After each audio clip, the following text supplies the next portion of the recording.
আসসালামু আলাইকুম ভিউয়ার্স, আশা করি সবাই ভালো আছেন। আলহামদুলিল্লাহ, আমিও ভালো আছি। আজকে আমি নিয়ে এসেছি হিলিও 100-এর ফুল রিভিউ। এটি একটি বাংলাদেশি স্মার্টফোন যা বাজারে বেশ আলোচনার জন্ম দিয়েছে। বিশেষ করে 20,000 টাকার বাজেটে যে স্পেসিফিকেশন অফার করছে তা নিঃসন্দেহে ওয়ান অফ দ্য বেস্ট। তাহলে চলুন ফোনটি কেমন হবে আপনার জন্য তা বিস্তারিত জেনে নেওয়া যাক। ডিজাইন ও বিল্ড কোয়ালিটি। হিলিও 100-এর বিল্ড কোয়ালিটি আমার কাছে মোটামুটি ঠিকঠাকই লেগেছে। আহামরি কিছু না, তবে ফেলে দেওয়ার মতোও নয়। ফোনটির ওজন 184 গ্রাম, যা হাতে বেশ কমফোর্টেবল লাগে।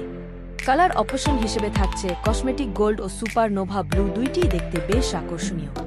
ডিসপ্লে। এই ফোনে দেওয়া হয়েছে 6.7 ইঞ্চির অ্যামোলেড প্যানেল, যার এক্সপেক্ট রেশিও 20:9 এবং রিফ্রেশ রেট 120 হার্টজ। ফলে স্ক্রোলিং, গেমিং কিংবা ভিডিও ওয়াচিং সবকিছুই বেশ স্মুথ এক্সপেরিয়েন্স হবে। কালার প্রোডাকশন ও ব্রাইটনেস লেভেলও দারুণ, যা এই বাজেটের মধ্যে বেশ ভালো বলা যায়। পারফরম্যান্স।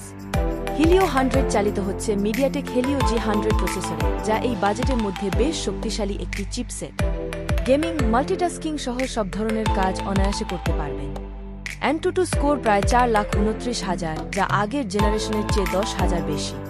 ফোনটিতে রয়েছে 8 জিবির RAM ও 256 জিবি ROM, যা আপনাকে ল্যাগ ফ্রি এক্সপেরিয়েন্স দেবে। ক্যামেরা। Rare camera setup